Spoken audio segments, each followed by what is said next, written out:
This is KDNS 94.1, Z96.3 Sports with John Boden. Today we have Brian Eilert, longtime coach of 17 seasons, 292 wins, 100 losses.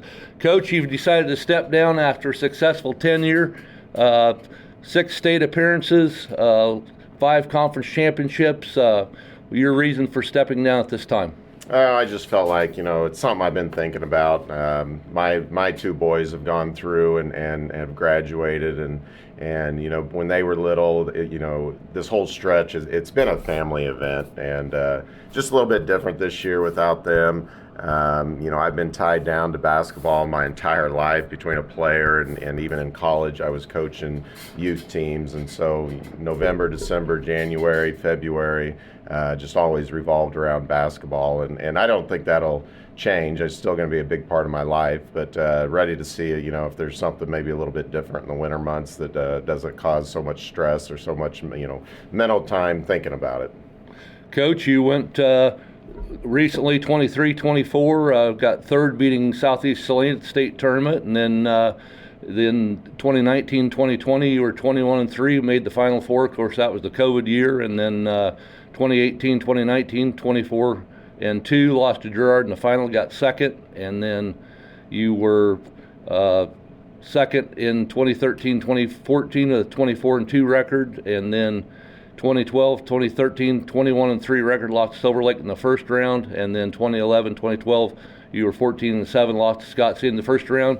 There were 72 players involved in those 6 state tournament appearances. To kind of talk about the state tournament appearances and what it meant to your program. Well, I'm proud that we were able to get 6 different teams to experience Hutch. I was able to experience it as a player, and honestly, as a driving force as a coach is to try to get kids that experience. It's neat to be there, to have your name called and to play in that arena. Honestly, I think it's the best state tournament site in Kansas. Just loud, and no matter who's playing, it's got a great environment. And so proud to get 6 different teams there. A lot of different generation of kids had that experience, and I really believe when you get there, you're able to showcase your cheerleaders and your band and just your community.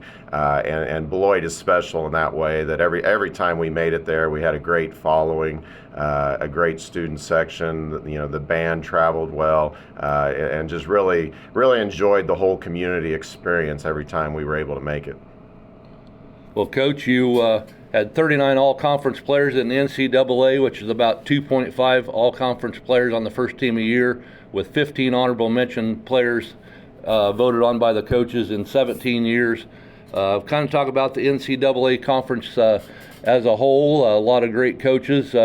You shared or tied 5 different NCAA conference championships. Ironically, the 2013-2014 team was 12-0, went to state. 2018-2019 team 12-0, went to state, and 23-24 a year ago was 10-0, went to state. It's kind of ironic that those undefeated teams in the always tough NCAA conference championship went to state. Yeah, over the years our conference has been tough. We've always had 2 to 3 teams make it to state throughout. This last year was a little bit unique that we didn't have any, but I feel like our league has prepared us for postseason each year. Each night you're playing against great players and great coaches. I've coached against a lot of great guys in the league, and felt like in 17 years our conference has prepared us for later. And so I like where we are competition wise, and think that night in and night out that we're getting great competition. Well, Coach, good coaches have great records, which your record speaks for itself, 292 and 100, but a great coach involves friends, family, former players, always coming to you, becoming lifelong friends, and over 17 years you've gained many. Yeah, and that's the thing stepping away, I think I'll miss more than anything is just the relationships you build through the sport. I've been blessed with a lot of them in a lot of different ways, from a player standpoint to coaching kids to being around their parents and the officials. So many good officials in the league. There's a few that are a little bit questionable, but so many great officials and great people and other coaches from other towns, and a lot have reached out to me in the last few days, and I definitely think that'll be the thing I miss a lot is just the relationships you build. And Beloit's such a special community as far as supporting their kids. You're seeing that right now, and all the fundraising that goes on. But that's been happening. That's why people move back here to raise their families, is the support that we give our children, and that's going to continue going forward.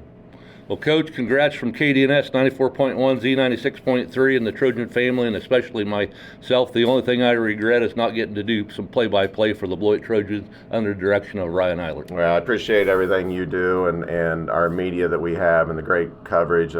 Just like I said about the parents, the media coverage is part of our community, and really appreciate everything you've done.